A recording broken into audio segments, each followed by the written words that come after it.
हम जो है आध्यात्मिक विश्वविद्यालय से आए हुए हैं और थोड़ा सा परिचय मैं आध्यात्मिक विश्वविद्यालय का देना चाहूंगी।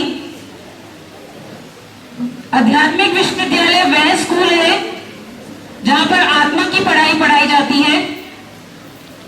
स्पिरिचुअल यूनिवर्सिटी, स्पिरिट, सोल, आत्मा। यहां पर आत्मा के अंदर क्या क्या है, आत्मा को कैसे कंट्रोल किया जाता है, मन को कैसे कंट्रोल किया जाता है, इसकी पढ़ाई पढ़ाई जाती है। और आध्यात्मिक विश्वविद्यालय के जो चीफ स्पीकर हैं वो पीवीके अमोल सर हैं। आज के जो आध्यात्मिक सेमिनार होने जा रहा है उसका जो टॉपिक है वो दैवीय गुण और राक्षसी प्रवृत्तियां, डिवाइन वर्च्यूज और डिमोनिक क्वालिटीज पे आज के टॉपिक पर जो स्पीकर है, आज के वक्ता है अमोल सर, आपको विस्तार से बताएंगे। इस तरह के सेमिनार्स हम लोग भारत भर में कर रहे हैं और अभी तक 400-500 सेमिनार कर चुके हैं और सर के जो जितने भी सेमिनार हैं आपको यूट्यूब चैनल में मिलेंगे। तो आज का सेशन स्टार्ट करते हैं। Today's topic is Wisdom of Gita, Divine Virtues and Demonic Traits. It will be very much interesting because we'll correlated spirituality with present condition of the society. Before beginning the seminar, I am very much thankful on behalf of Adhyatmik Vishwavidyalaya to Principal of Government College Namchi, and thankful to him for giving this opportunity to us. Before beginning the seminar, we'll do meditation for 2 minutes. आपने बचपन से meditation किया रहेगा, but I will tell you unique method of meditation. आपने जो meditation किया बचपन से वो आंखें बंद करके किया या आंखें खुली रख के किया? बंद करके किया। मैं जो मेडिटेशन बताने जा रहा हूं वो आंखें खुली रख के। Have you seen the posters of Mahadev and idols of Mahadev? Shiv Shankar Bholenath deep meditation stage में बैठे हुए हैं, गहरी ध्यान मग्न अवस्था में। तो उनकी आंखें बंद है या आधी खुली आधी बंद है? पार्शियली क्लोज है, पार्शियली ओपन है। So he is giving the message to entire world that when you are doing the meditation your eyes should not be close completely. Bhagavad Gita teaches us karmayog, और कर्मयोग का अर्थ है remaining in meditation while performing karma. कर्म करते हुए ध्यान में रहना। आज हम जब ध्यान करते हैं आंखें बंद करके तब कोई कर्म नहीं करते, और जब कर्म करते हैं तब ध्यान में नहीं रहते। तो योग जो है कर्म योग वो आंखें खुली रख के करना होता है। तो 2 मिनट के लिए हम मेडिटेशन का अभ्यास करेंगे आंखें खुली रख के, पार्शियली ओपन। आप सभी को सीधे बैठना है, गर्दन सीधी, पीठ सीधी, कमर सीधी, हेड सीधा। आप सभी को centre point of the forehead यहां पे ध्यान लगाना है। इसको कहते हैं भ्रुकुटी। जैसे आकाश में स्टार चमकता है वैसे small star blinking in the center point of the forehead you have to visualize. 2 minute के लिए you have to detach from the world, disconnect yourself from the world. Don't remember anybody, don't remember your best friend, relatives, parents, किसी को याद नहीं करना है। आपको सिर्फ 2 मिनट के लिए centre point of the forehead यहाँ पे कॉन्सेंट्रेट करना है। आपके मन में मल्टीपल थॉट्स आएंगे, उन थॉट्स के पीछे भागना नहीं है। Only one thought, I am a point of light blinking in the centre point of the forehead. Only one thought. तो मन में दूसरे विचार आते हैं, उनके पीछे भागना नहीं है, सबको सीधे बैठना है, यहां पे कंसंट्रेट करना है।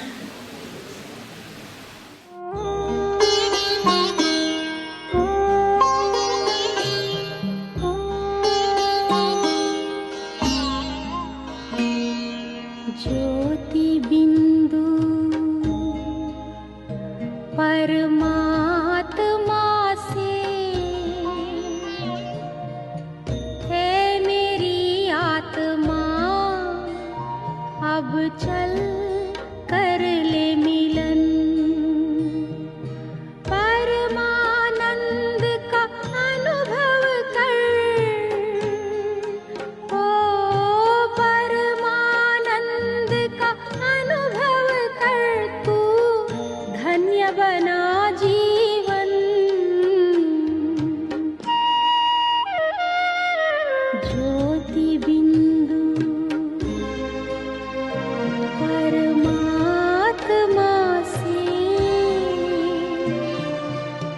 है मेरी आत्मा, अब चल कर ले मिलन, अब चल कर ले Thank you. मिलन। अभी जो हमने 2 मिनट के लिए एक्सरसाइज किया, दिस इज मेंटल एक्सरसाइज।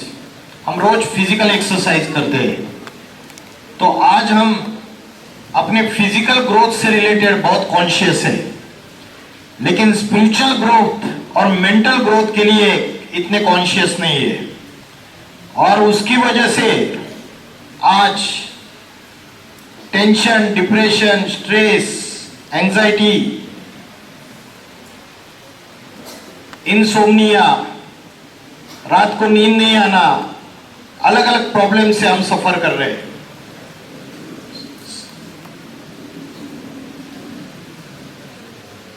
तो आज का जो टॉपिक है, divine qualities and demonic traits, दैवी गुण और राक्षसी प्रवृत्तियां, भगवत गीता चैप्टर नंबर 16। सभी धर्म वाले, हिंदू धर्म है, क्रिश्चियन धर्म है, मुस्लिम धर्म है, वो एक बात को मानते हैं कि स्वर्ग होता है और नरक होता है। मुस्लिम लोग कहते हैं जन्नत और जहन्नुम, और क्रिश्चियंस कहते हैं हेवन और हेल। सबने नाम अलग अलग दे दिया, लेकिन सब लोग मानते हैं कि स्वर्ग होता है, पैराडाइज होता है, वहां परमानेंट पीस एंड हैप्पीनेस है, और नरक में पीस भी नहीं है और हैप्पीनेस भी नहीं है। तो अभी वर्तमान में हेवन है अर्थ पे, या हेल है? हेल है, नरक है।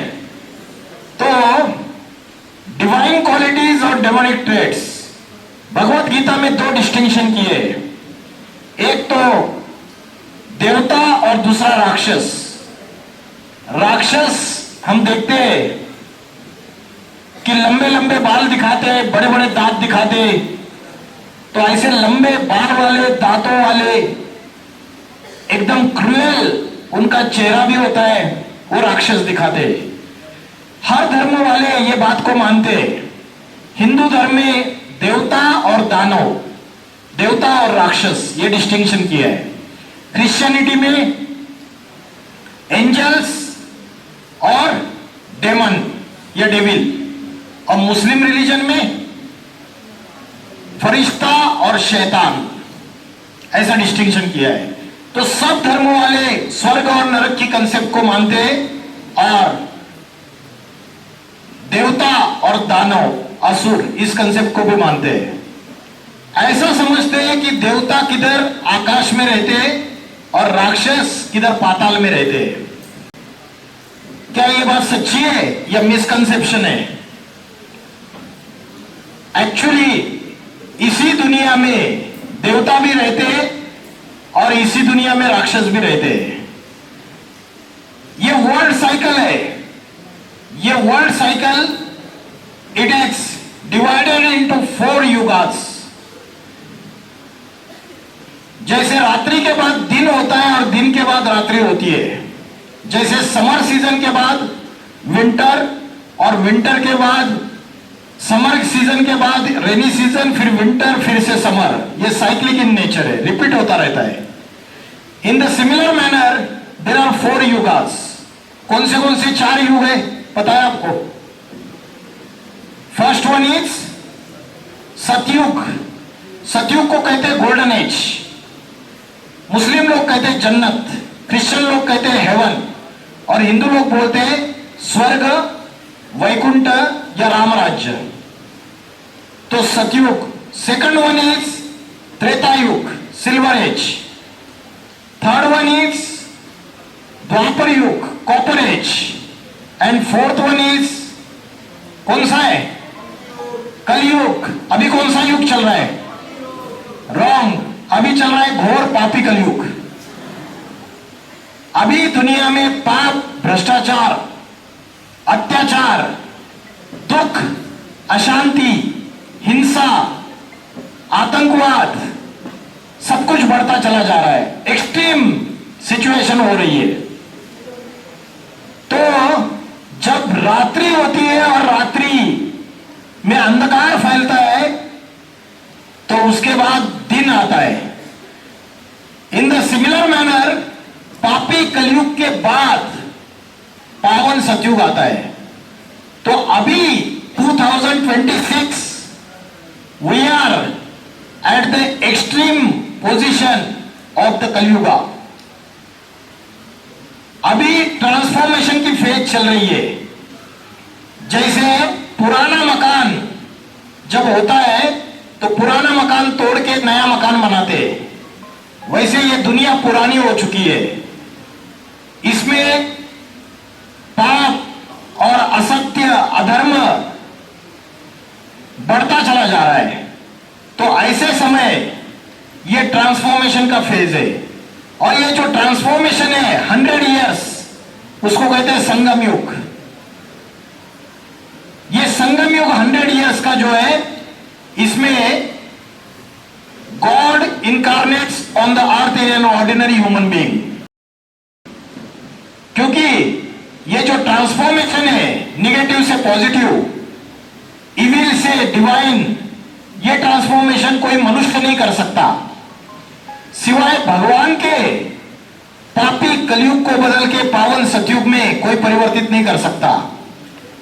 तो भगवान को स्वयं आना पड़ता है कलयुग के लास्ट फेज में। आज जो समय चल रहा है कलयुग का, इस कलयुग के समय में आज मनुष्य के अंदर डिवाइन क्वालिटी ज्यादा है या डेमोनिक ट्रेड ज्यादा है, राक्षसी प्रवृत्तियां ज्यादा है? क्या है ज्यादा? डेमोनिक ट्रेड ज्यादा है। आज चोरी, चकारी, डकैती, cheating, cyber crime, rape, murder, kidnapping. Crime petrol serial देखा है? तो आज दुनिया में क्राइम बढ़ता चला जा रहा है। कितने भी कड़े लॉज बनाओ, स्ट्रिंजेंट लॉज गवर्नमेंट बना रही है, उसके बावजूद क्राइम बढ़ता चला जा रहा है। उसका कारण है कि डिवाइन क्वालिटीज हमारे कम होते जा रहे हैं और राक्षसी प्रवृत्तियां बढ़ती चली जा रही है। और जो डिवाइन क्वालिटीज कम होने का कारण क्या है? डिवाइन क्वालिटीज का कम होने का कारण है बॉडी कॉन्शियसनेस बढ़ रही है और सोल कॉन्शियसनेस कम होती जा रही है। सतयुग और त्रेता युग में डिवाइन क्वालिटी ज्यादा है, डीटीज है, और द्वापर युग और कलयुग में डेमोनिक ट्रेड्स बढ़ते चले जाता है, परसेंटेज बढ़ते बढ़ते कलयुग में एक्सट्रीम पोजीशन हो जाती है। तो इसलिए द्वापर युग और कलयुग ये हेल है और सतयुग और त्रेता युग हेवन है। तो इसी धरती पर हेल होता है, इसी धरती पर हेवन होता है। मनुष्य जब बिगड़ता है, राक्षस बन जाता है, तो इसको रावण राज्य या हेल कहते हैं, नरक। और मनुष्य जब सुधरता है, उसके अंदर डिवाइन क्वालिटीज आती है, तो वो डीटी कहलाता है, देवता, और उसको इस स्वर्ग कहलाते हैं।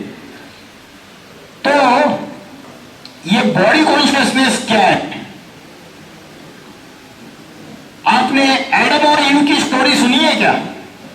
The first man of the world and first woman of the world, Christianity says Adam and ewe, Muslim says Adam and हवा, और हिंदू लोग बोलते हैं आदि पुरुष आदि स्त्री, आदिदेव आदिदेवी शंकर पार्वती, या मनुष्य कृपा, the first man and first woman. तो आदम और हवा या एडम और ईव की जो स्टोरी बताई जाती है, उसमें आपको पता है कि जब पैराडाइज में एडम और ईव को गॉड बोलता है कि आपको जितना एंजॉय करना है आप कर सकते हैं, सारे फ्रूट्स खा सकते हैं, लेकिन एक फ्रूट है वो खाने के लिए मना कर दिया, फॉरबिडन फ्रूट, ये फ्रूट नहीं खाना है, बाकी जो एंजॉय करना है करो। और क्या होता है, एक सर्प आता है, सांप, और वो जो ईव है इसको एक्साइट कर देता है, उसको परसुएट कर देता है, उसका माइंड चेंज कर देता है, उसको बोलता है ये फॉरबिडन फ्रूट अगर आप खाएंगे तो आपको विजडम आएगा, जैसे गॉड में विजडम है वैसा विजडम आप में आएगा। तो जो ईव है उस फॉरबिडन फ्रूट को खाने की इच्छा एडम को करती है, और वो फ्रूट ये दोनों मिलके खाते हैं, और गॉड उनको पैराडाइज से निकाल के धरती पे भेज देता है। ये स्टोरी है, ये स्टोरी मुस्लिम रिलीजन में भी है, ये सब रिलीजन्स में ये स्टोरी डिफरेंट तरीके से इंटरप्रेट की जाती है, लेकिन इसका जो डीप स्पिरिचुअल मीनिंग है ये हम भूल चुके हैं। जब गॉड ने एडम और ईव को धरती पे भेजा तो उनको कॉन्शियस आ गई कि हम लोग नेकेड है। क्या कॉन्शियस आ गए कि हम नेकेड है?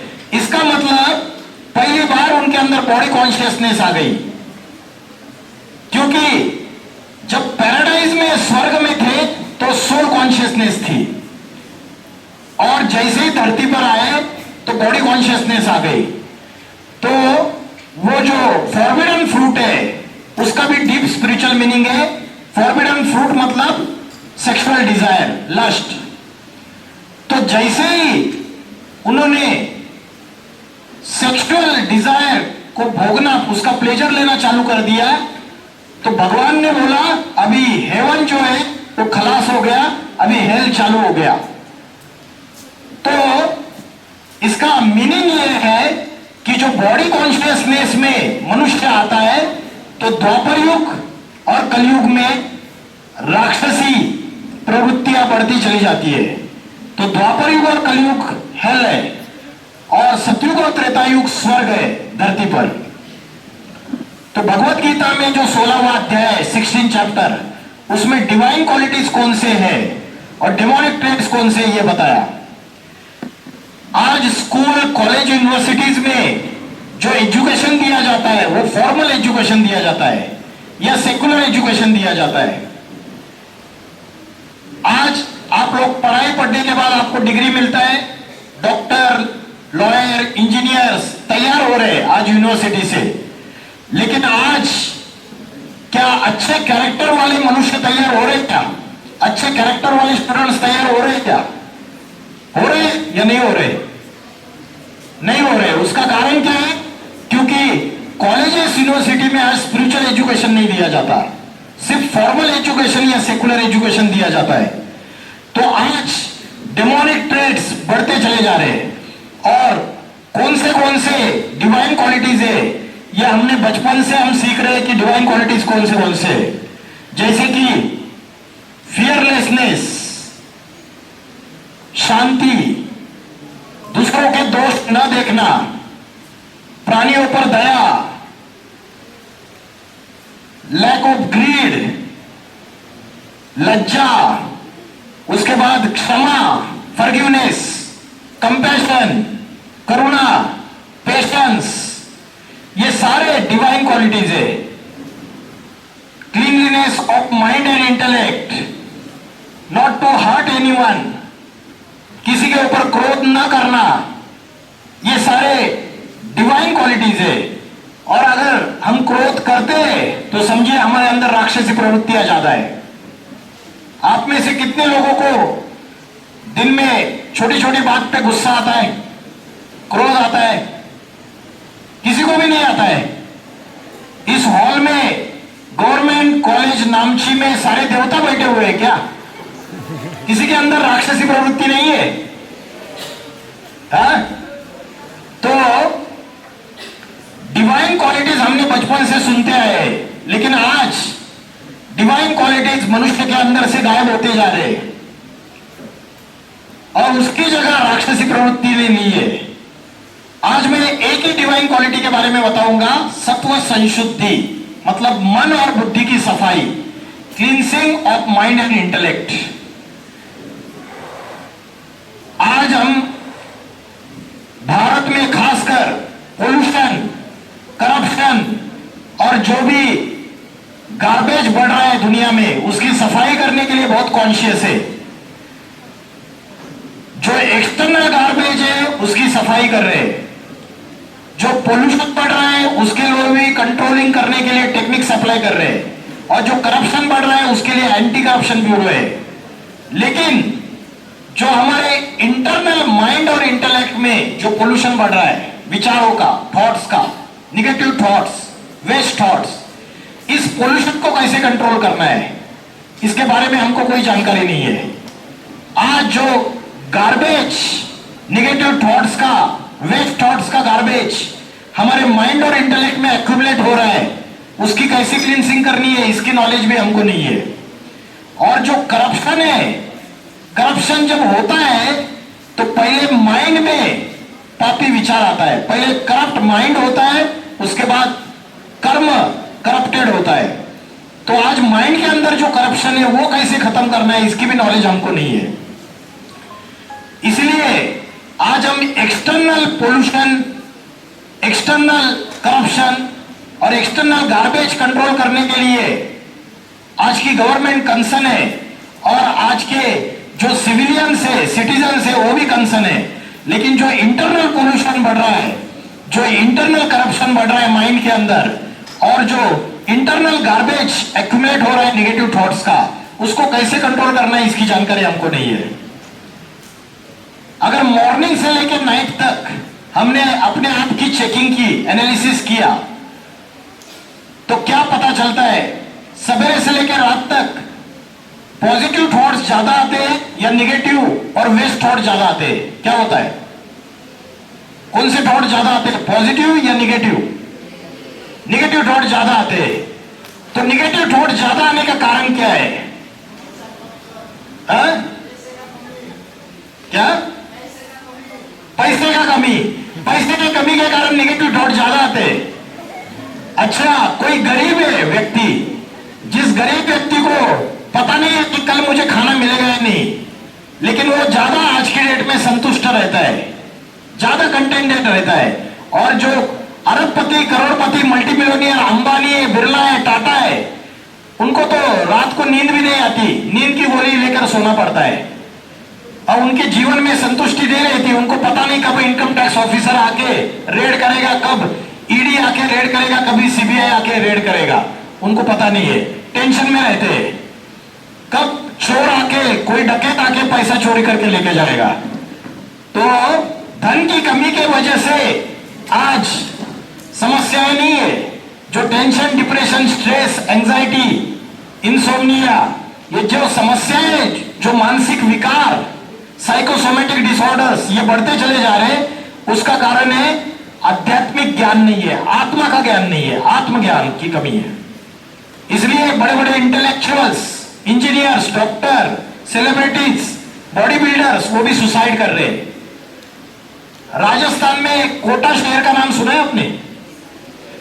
कोटा में medical coaching centres, medical entrance exam का प्रिपरेशन, इंजीनियरिंग एंट्रेंस एग्जाम का प्रिपरेशन होता है। और एज पर न्यूज रिपोर्ट्स पिछले 4 सालों में 54 स्टूडेंट्स ने सुसाइड किया। तो आज ये बढ़ता क्यों चला जा रहा है? उसका कारण है आत्मज्ञान की कमी। हिस्ट्री की नॉलेज है, ज्योग्राफी की नॉलेज है, जनरल नॉलेज है, करंट अफेयर्स की, साइंस की नॉलेज है, मैथमेटिक्स की नॉलेज है, इलेक्ट्रॉनिक्स की नॉलेज है, कंप्यूटर की नॉलेज है, लेकिन अगर अध्यात्म की नॉलेज नहीं है, आत्मज्ञान नहीं है, स्पिरिचुअल नॉलेज नहीं है, तो उसकी वजह से आज मनुष्य का पतन हो रहा है। आज का जो युवा है वो साइंस के जो मीन्स है उसमें कंप्लीटली एडिक्टेड होता जा रहा है। एडिक्शन, कौन सी चीज का एडिक्शन ज्यादा है अभी? सबसे मोबाइल फोन, इन्होंने जवाब दिया सबसे ज्यादा एडिक्शन। और ये जो सोशल मीडिया है, अलग अलग फेसबुक, इंस्टाग्राम, यूट्यूब, स्नैपचैट, इससे बुद्धि भ्रष्ट हो रही है। इसको देखने से या बुद्धि श्रेष्ठ बन रही है? क्या हो रहा है? बुद्धि भ्रष्ट बन रही है या श्रेष्ठ बन रही है? ये जो रील्स देखते रहते हो दिन रात, इससे निगेटिविटी ज्यादा अंदर आ रही है, इविल फोर्सेस ज्यादा अंदर आ रहे हैं और पॉजिटिविटी खत्म होती जा रही है। तो मॉडर्न साइंस ने जो इन्वेंशन किए, आज हमारे माइंड और इंटेलेक्ट में पॉजिटिविटी को डिस्ट्रॉय कर रहे हैं। तो ये जो डिवाइन क्वालिटी है कि मन और बुद्धि की सफाई कैसे करनी है, how to clean mind and intellect, आज का युवा जो है कॉलेजेस में, यूनिवर्सिटीज में ड्रग्स, गांजा, अफीम, इसके आदी होता जा रहा है। एडिक्शन बढ़ती चली जा रही है। अगर आप नॉर्थ इंडिया में जाएंगे, हरियाणा, पंजाब, हिमाचल प्रदेश, उसके बाद उत्तराखंड, उत्तर प्रदेश, दिल्ली, सब जगह एडिक्शन, जो ड्रग्स का नशा है वो बढ़ता चला जा रहा है। कैसे कैसे इंजेक्शंस लेते, नशा करते, तो उसकी वजह से उनकी लाइफ भी बर्बाद हो रही है, करियर भी बर्बाद हो रहा है, फैमिली भी बर्बाद हो रही है। तो नैतिकता डिग्रेडेशन में जा रही है, मोरालिटी डिक्रीज हो रही है। तो इसके लिए क्या सॉल्यूशन है? इससे बाहर कैसे आए? साइकेट्रिस्ट के पास जाएंगे तो साइकेट्रिस्ट के पास इसका इलाज नहीं है। अगर ये जो मन की बीमारी है, इसको अगर जड़ से निकलना है तो सेल्फ रियलाइजेशन, एक क्वेश्चन का आंसर देना पड़ेगा। हु एम आई, मैं कौन हूं? हु एम आई, ये जो पहेली है इसका आंसर साइंस भी दे नहीं पाया कि मैं कौन हूं। इसका कौन हो तुम? मैं हनुमान। तुम्हारा नाम नहीं पूछा, तुम कौन हो? अंजनी सुत, केसरी नंदन, पवन पुत्र। तुम्हारा वंश नहीं पूछा, तुम कौन? वानर। तुम्हारी जाति नहीं पूछी हनुमान, तुम कौन?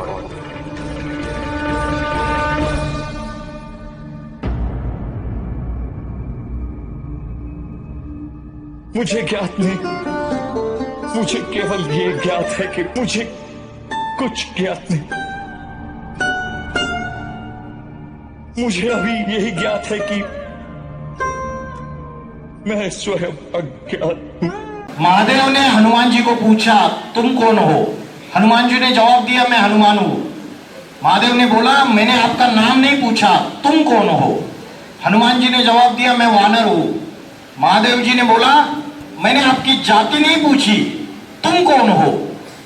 हनुमान जी ने जवाब दिया मैं अंजनी सुत पवन पुत्र हूं। और महादेव ने बोला मैंने आपका वंश नहीं पूछा, तुम कौन हो? तो हनुमान जी दुखी हो गए, बोले मैं तो अज्ञात हूं, अज्ञानी हूं, मुझे पता नहीं है मैं कौन हूं। तो वैसे ही आज हम अपनी रियल आइडेंटिटी को भूल चुके, अपनी परमानेंट आइडेंटिटी को भूल चुके। वोटर आईडी कार्ड, आधार कार्ड, ये हमारी रियल आइडेंटिटी नहीं है।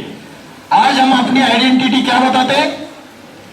मैं लड़का हूं, मैं लड़की हूं, मैं डॉक्टर हूं, मैं इंजीनियर हूं, मैं हिंदू हूं, मैं मुस्लिम हूं, मैं नेपाली हूं, मैं पंजाबी हूं, मैं गुजराती हूं, मैं मराठी हूं।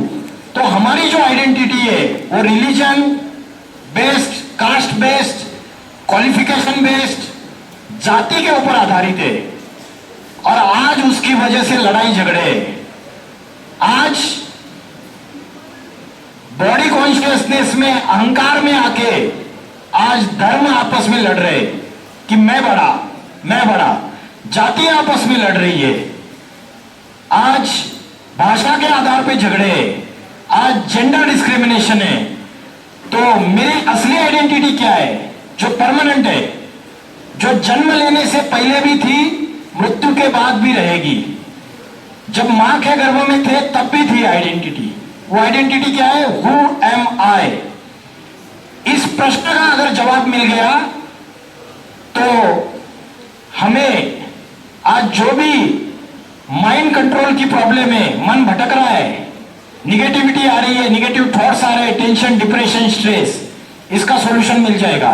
तो हमारी रियल आइडेंटिटी है I am a soul, I am not a physical body. क्या आंसर दिया मैंने? मैं एक आत्मा हूं, मैं शरीर नहीं हूं, ये मेरी असली आइडेंटिटी है।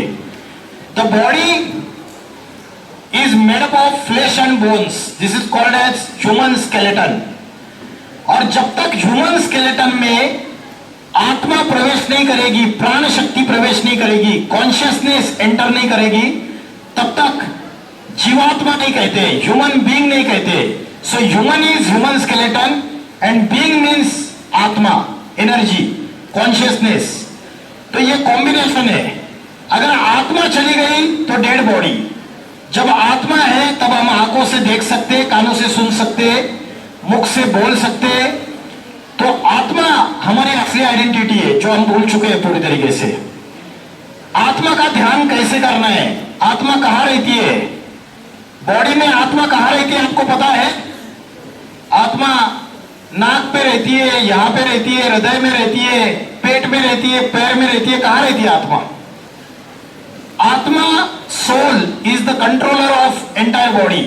जैसे सूर्य एक जगह रह के सारे विश्व को रोशनी देता है, वैसे आत्मा शरीर में एक जगह रह के सारे बॉडी को कंट्रोल करती है, एनर्जी देती है।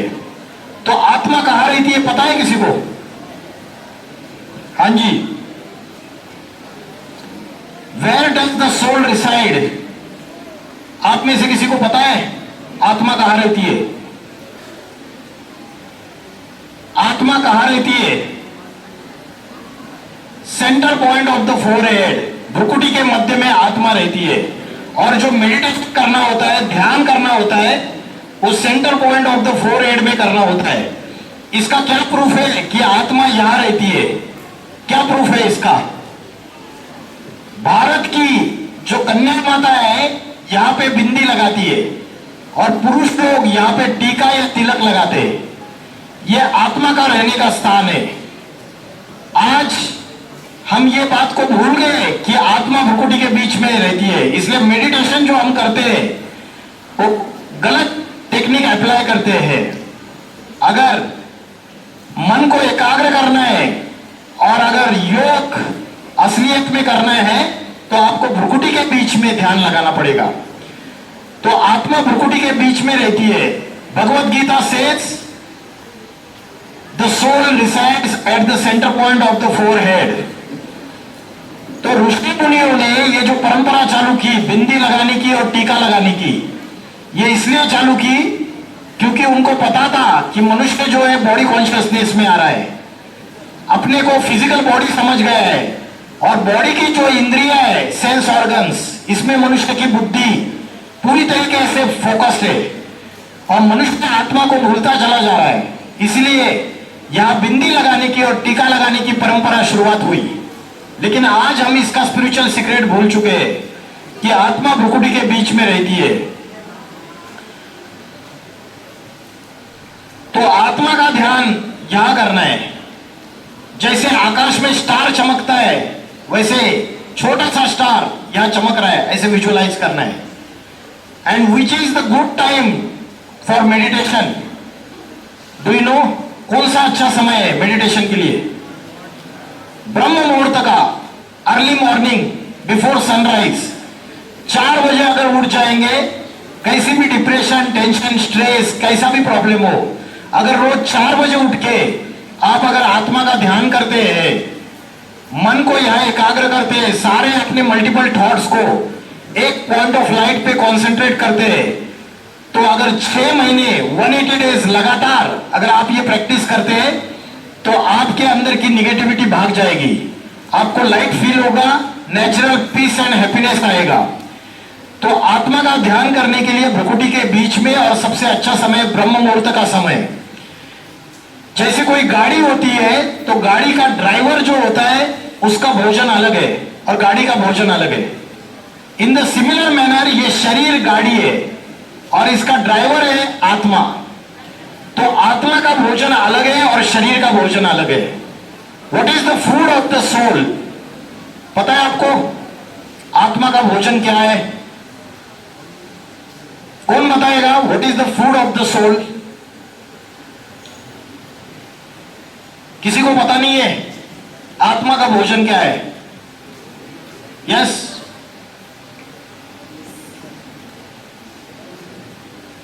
what is the food of the soul? This is interactive session. If you respond, then I will come to know that you are understanding whatever I am telling you. आत्मा का भोजन क्या है? आत्मा का भोजन है स्पिरिचुअल नॉलेज, ज्ञान, और दूसरा भोजन है आत्मा का योग, मेडिटेशन। यह आत्मा के दो भोजन है। आप में से कोई है जो रेगुलर डेली शेड्यूल में ये भोजन लेता है? शरीर का भोजन तो हम 3 टाइम लेते हैं दिन में। आत्मा का भोजन कोई लेता है? यहां पे कोई है हॉल में? तो आत्मा का भोजन है स्पिरिचुअल नॉलेज और दूसरा है मेडिटेशन, योग। What is the true meaning of word योग? योग का अर्थ है, किसी को पता है योग का लिटरल मीनिंग क्या है? योग का लिटरल मीनिंग है कनेक्शन, जोड़ना। किसको किससे जोड़ना? किसको किससे जोड़ना? यस, योग का मीनिंग क्या है? कनेक्शन। किसका किसके साथ कनेक्शन? आत्मा का परमात्मा से कनेक्शन, इसको कहते हैं योग। लेकिन आज एक मिसकंसेप्शन हो गया कि हम योगासन और प्राणायाम को ही योग समझते हैं। आत्मा का ध्यान करके centre point of the forehead में, उसके बाद परमात्मा को याद करना, इसको योग कहते हैं। इस बात को हम भूल चुके हैं पूरी तरीके से। तो आत्मा का भोजन है स्पिरिचुअल नॉलेज। रोज अगर सवेरे आधा घंटा या 1 घंटा आप स्पिरिचुअल नॉलेज सुनेंगे तो अच्छे विचार आपके मन के अंदर आएंगे और गुड थॉट्स आएंगे तो निगेटिव थॉट्स भाग जाएंगे। पॉजिटिविटी आएगी, जो इविल फोर्सेस है वो मन से, बुद्धि से निकलते चले जाएंगे। तो 1 घंटा स्पिरिचुअल नॉलेज रोज सुनना है और आधा घंटा आपको मेडिटेशन करना है, योग करना है। लेक्चर के बिगिनिंग में मैंने आपको कैसे मेडिटेशन करना है ये बताया था आपको। अभी आत्मा की बैटरी चार्जिंग होती है स्पिरिचुअल नॉलेज और मेडिटेशन, इन चीजों से। लेकिन आत्मा की बैटरी डिस्चार्ज कैसे हो रही है आपको पता है? बैटरी डिस्चार्ज कैसे हो रही है? Who are the enemies of the soul? आत्मा के 3 शत्रु कौन से हैं? वैसे तो 5 शत्रु है आत्मा के, जो आत्मा की बैटरी को डिस्चार्ज करते हैं, स्पिरिचुअल एनर्जी हमारी रिड्यूस करते हैं, जिससे हमारी विल पावर कमजोर हो चुकी है। जो छोटी छोटी परिस्थितियां आती है, सर्कमस्टांसेस आते हैं लाइफ में, उसको भी हम बैटल नहीं कर पाते, उसका मुकाबला नहीं कर पाते, चैलेंजेस को हम फेस नहीं कर पाते। तो आत्मा के शत्रु कौन से हैं? Who are the enemies of the soul? पता है किसी को कौन है आत्मा के शत्रु? किसी को पता है आत्मा के शत्रु? Who are the demons, who are the devils inside the soul, inside our mind? हमारा माइंड जो डेविल बन चुका है, तो 5 शैतान है। वो 5 शैतान है lust, anger, greed, attachment and ego. काम, क्रोध, लोभ, मोह, अहंकार। भगवत गीता में बोला है काम, क्रोध, लोभ, मोह, अहंकार ये आत्मा के शत्रु है और इनकी हत्या कर देनी चाहिए। These are the biggest enemies. जैसे आपके कंप्यूटर में वायरस आता है तो आप एंटीवायरस डाउनलोड करते हैं, वैसे आज हमारे मन और बुद्धि में लस्ट, एंगर, ग्रीड, अटैचमेंट और ईगो, ये 5 प्रकार के वायरस आ चुके हैं। और इसका एंटीवायरस है स्पिरिचुअलिटी, स्पिरिचुअल नॉलेज, मेडिटेशन, योग। तो कठोपनिषद नाम का शास्त्र है, उसमें ये रथ का चित्र दिखाया है। ये रथ में जो व्यक्ति बैठा है पैसेंजर, और रथ चलाने वाला जो सारथी है, उसके लिए शास्त्रों में बोला है आत्मा नाम रथिनम विद्धि शरीरम रथमेव च। आत्मा जो है वो पैसेंजर है और शरीर गाड़ी है। बुद्धि तुम सारथिम विद्धि, जो बुद्धि है वो ड्राइवर है। मन प्रग्रह में वच, मन लगाम है। इंद्रियानी हयानाऊ, और इंद्रिया घोड़े है। ये जो इंद्रिया घोड़े हैं, हमारे जो ऑर्गन से आंख, नाक, कान, हाथ, पैर, मूत्रद्वार, मलद्वार, ये सारे घोड़े जो है वो भाग रहे, वो कंट्रोल में नहीं है हमारे। आज हमारे जो ऑर्गन्स है, फिजिकल ऑर्गन्स, वो हमारे कंट्रोल में नहीं है। हमारा मन भी हमारे कंट्रोल में नहीं है।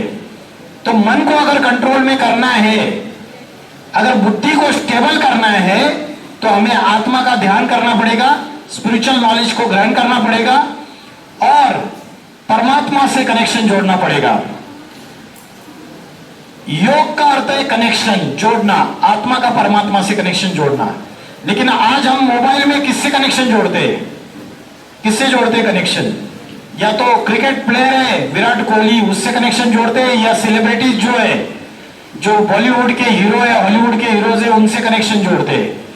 तो कनेक्शन जोड़ना है परमात्मा से, क्योंकि he is the ocean of the love, he is the ocean of peace, he is the ocean of bliss. आनंद का सागर है, पवित्रता का सागर है, प्यार का सागर है। तो उससे कनेक्शन जोड़ेंगे तो हमारे अंदर स्पिरिचुअलिटी आएगी, डिवाइन क्वालिटीज आएगी। तो भगवान जो है, परमात्मा जो है, उसका आने का समय अभी है। वो आ चुके हैं धरती पर, क्योंकि ये ट्रांसफॉर्मेशन की फेज है, पापी कलयुग से पावन सतयुग, फ्रॉम हेल टू हेवन। तो भगवान जब आते हैं तो उसका आने का जो टाइमिंग है वो भगवत गीता में बताया है। जब धर्म की ग्लानि होती है, जब अधर्म फैलता है दुनिया में, और जब धर्म की ग्लानि होती है, तो असत्य का विनाश करने के लिए जितने भी राक्षस हैं उनका विनाश करने के लिए और सज्जनों की रक्षा करने के लिए मैं आता हूं। यदा यदा ही धर्मस्य ग्लानिर्भवति भारत। तो अभी ये जो समय चल रहा है, ये परिवर्तन का समय चल रहा है। अभी राक्षसों की संख्या दुनिया में बढ़ती चली जा रही है, डेमन्स और डेविल्स हमारे अंदर बढ़ रहे हैं। तो ऐसे समय भगवान आकर राजयोग की शिक्षा पढ़ाते हैं। और राजयोग की शिक्षा क्या है? राजयोग की शिक्षा है चंचल मन को भ्रुकुटी के बीच में आत्मा में एकाग्र करके परमात्मा से कनेक्शन जोड़ना, ये राजयोग है। इस राजयोग को आज भारतवासी भूल चुके हैं। आज हम इंटरनेशनल योगा डे मनाते हैं, लेकिन आज हम भारत का जो प्राचीन राजयोग है उसको पूरी तरीके से भूल चुके हैं। हम इस बात को भूल चुके हैं, इस सृष्टि का रचयिता कौन है और इसकी रचना कौन है। जो रचयिता है वो स्वयं परमात्मा है, आदिदेव आदिदेवी शंकर पार्वती। और शंकर पार्वती का संपूर्ण स्वरूप है लक्ष्मी नारायण। मुस्लिम लोग बोलते हैं आदम और हवा, और क्रिश्चियन लोग बोलते हैं एडम और ईव। जैन लोग बोलते हैं आदिनाथ आदिनाथिनी। तो भगवान आके राजयोग की शिक्षा जो पढ़ाते हैं, ये व्यक्ति आत्मा का ध्यान करके परमात्मा को याद कर रहा है। और जिस आसन पे बैठा है वो 4 पिलर्स के ऊपर बेस्ड है। First pillar is celibacy, brahmacharya, self control. The second is pure food, शुद्ध अन्न, as a food for the mind, जैसे खाओगे अन्न वैसे बनेगा मन। Third one is divine qualities, और fourth one is spiritual education, सत्संग।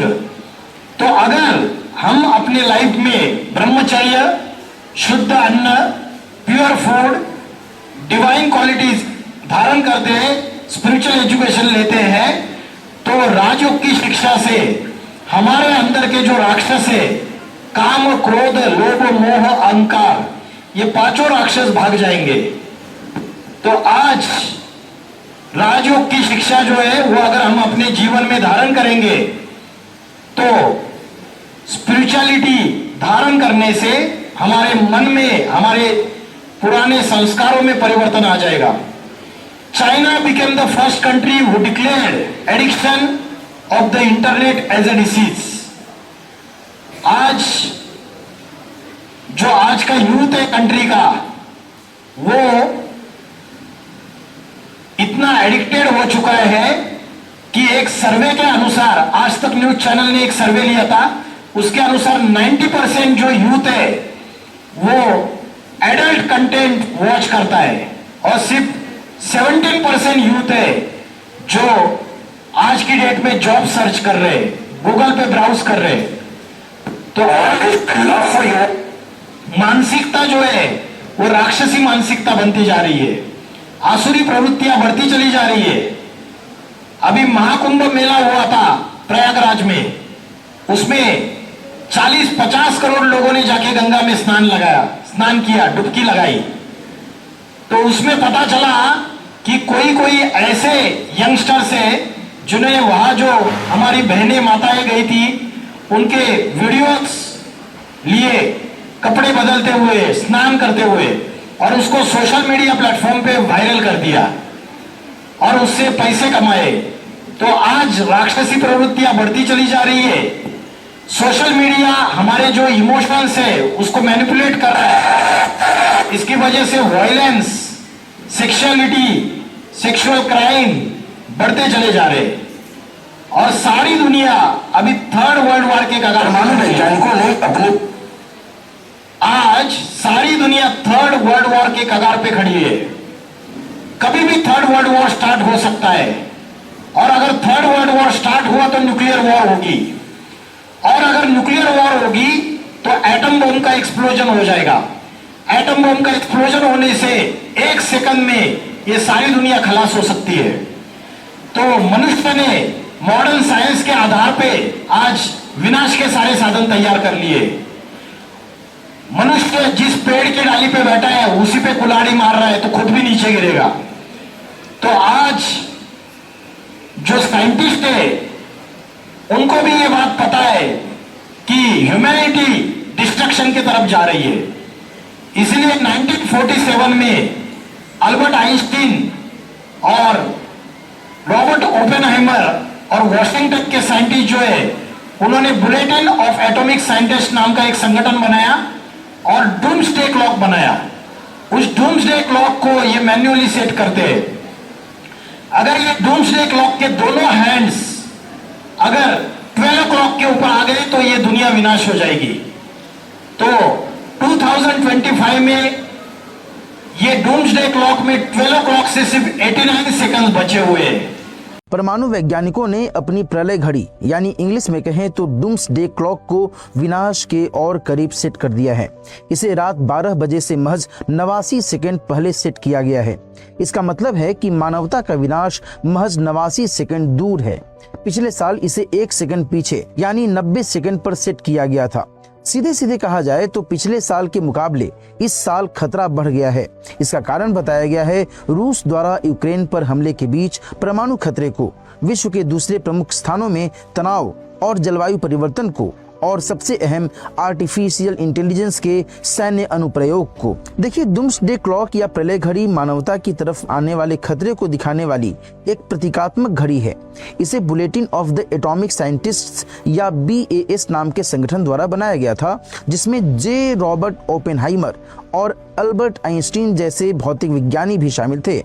पहले इसका मकसद मानवता को परमाणु युद्ध के खतरे के बारे में बताना था, पर इसका अब दायरा बढ़ चुका है।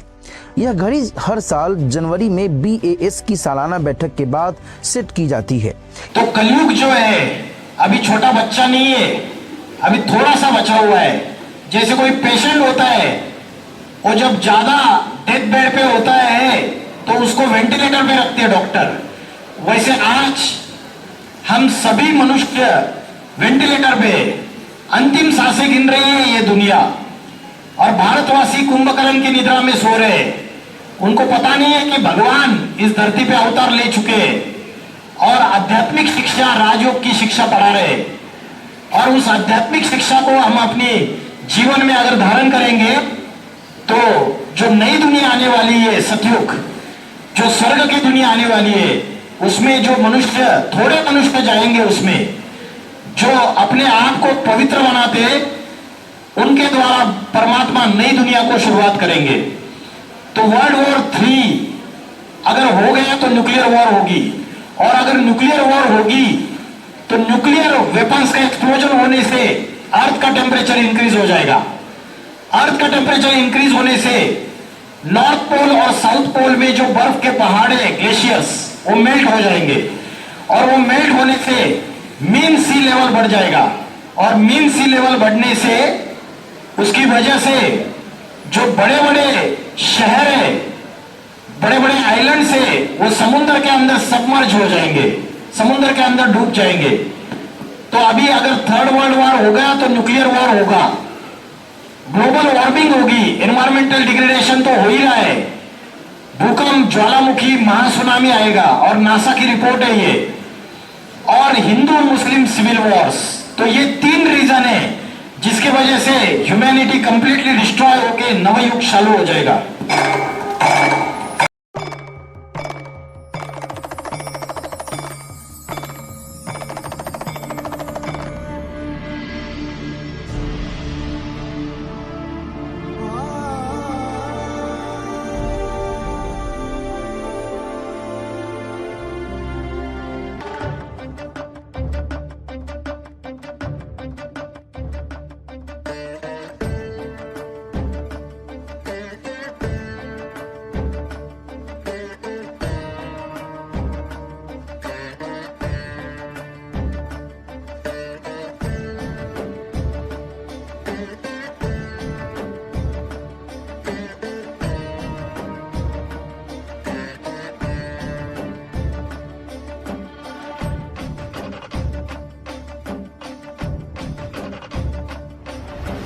कर्पूरगौरं करुणावतारं संसारसारं भुजगे। तो ये जो समय है, इस समय शिव कहो, ईश्वर कहो, गॉड कहो, अल्लाह कहो, स्वयं इस धरती पर अवतार लेते हैं, और ब्रह्मा के द्वारा नवयुग की स्थापना, शंकर के द्वारा पुरानी दुनिया का विनाश, और विष्णु के द्वारा सतयुग की पालना। GOD God, G for generator Brahma, O for operator Vishnu, and D for destroyer Shankar. तो शंकर विनाश करता है, अनेक धर्मों का विनाश करता है, अनेक जातियों का विनाश करता है, और अनेक झूठी परंपराओं का विनाश करता है, और एक सत्य सनातन धर्म की पुनर्स्थापना करते हैं। तो आने वाला जो समय है वो परिवर्तन का समय है। अभी 2026 चल रहा है, और 2036 ये कलयुग का लास्ट समय है। इन 10 सालों में third world war, Hindu Muslim civil wars, natural calamities, fourth world war, और कंप्लीट डिस्ट्रक्शन, ये सभी को इन 10 सालों में देखना है। आप सभी, हम सभी वर्ल्ड के ट्रांसफॉर्मेशन के फेज में खड़े हैं, और आज जो साइंस के साधन है वो बाहर भी डिस्ट्रक्शन कर रहे हैं और अंदर भी डिस्ट्रक्शन कर रहे हैं। आज मोबाइल की वजह से आज हमारा माइंड और इंटेलेक्ट उसमें डिस्ट्रक्शन हो रहा है या नहीं हो रहा है, और बाहर जो एटॉमिक वेपन्स है, मिसाइल से, उसकी वजह से बाहर जो वॉर हो रही है उसमें डिस्ट्रक्शन हो रहा है। तो जब परमात्मा शिव आते हैं तो ब्रह्मा, विष्णु, शंकर, इन तीनों के द्वारा पुरानी दुनिया का विनाश और नई दुनिया स्थापन करते हैं। इसलिए बोलते हैं गुरु ब्रह्मा, गुरु विष्णु, गुरुदेव महेश्वर, गुरु साक्षात परब्रह्म, तस्मै श्री गुरुवे नमः। मतलब भगवान स्वयं टीचर बन के आता है, टीचर बन के आकर पढ़ाई पढ़ाता है अध्यात्म की। आज जो प्रोफेसर साहब के हैं वो आपको जो सब्जेक्ट्स पढ़ाते हैं वो सेकुलर एजुकेशन है, लेकिन भगवान आके स्पिरिचुअल एजुकेशन देते हैं। हम महाशिवरात्रि का त्योहार मनाते हैं। महाशिवरात्रि का अर्थ है कि अज्ञान अंधकार की जो रात्रि है, जिसमें हम आत्मा के ज्ञान को भूल गए, परमात्मा के ज्ञान को भूल गए, उस अंधकार की रात्रि का खलास करने के लिए शिव इस धरती पर अवतार लेते हैं। और कलयुग की अज्ञान अंधकार की रात्रि खत्म हो जाती है और नया सतयुग आता है। तो मैं आप सबको बता रहा हूं कि बड़े बड़े जो प्रेडिक्टर्स है, नोस्ट्राडेमस भविष्यकार, उसके बाद कीरो, कीट, एंडरसन, जुल्बन, गोपीनाथ शास्त्री, कल्कि पुराण, इन्होंने भविष्यवाणियां की है। और इन सब की भविष्यवाणियों में एक कॉमन भविष्यवाणी है कि 21st सेंचुरी में नॉर्थ इंडिया से एक महापुरुष का अवतार होगा। वो योगियों का योगी होगा, वो आत्मा और परमात्मा की नॉलेज देगा, आध्यात्मिक क्रांति लाएगा और आध्यात्मिक संगठन स्थापन करेगा। जैसे नेपाल में अभी क्रांति हो गई, लेकिन वो तो पॉलिटिकल क्रांति थी, पॉलिटिकल रिवॉल्यूशन था। भगवान आके स्पिरिचुअल रिवॉल्यूशन करता है, और स्पिरिचुअल रिवॉल्यूशन करके अनेक धर्म, अनेक जाति, अनेक भाषा का विनाश हो जाएगा। एक धर्म, एक भाषा, एक राज्य, लक्ष्मी नारायण का राज्य स्थापन हो जाएगा। तो लक्ष्मी नारायण का राज्य आने वाला है और दुनिया बदलने वाली है। इतना बोलकर मैं रुकता हूं। ओम नमः शिवाय। Thank you very much.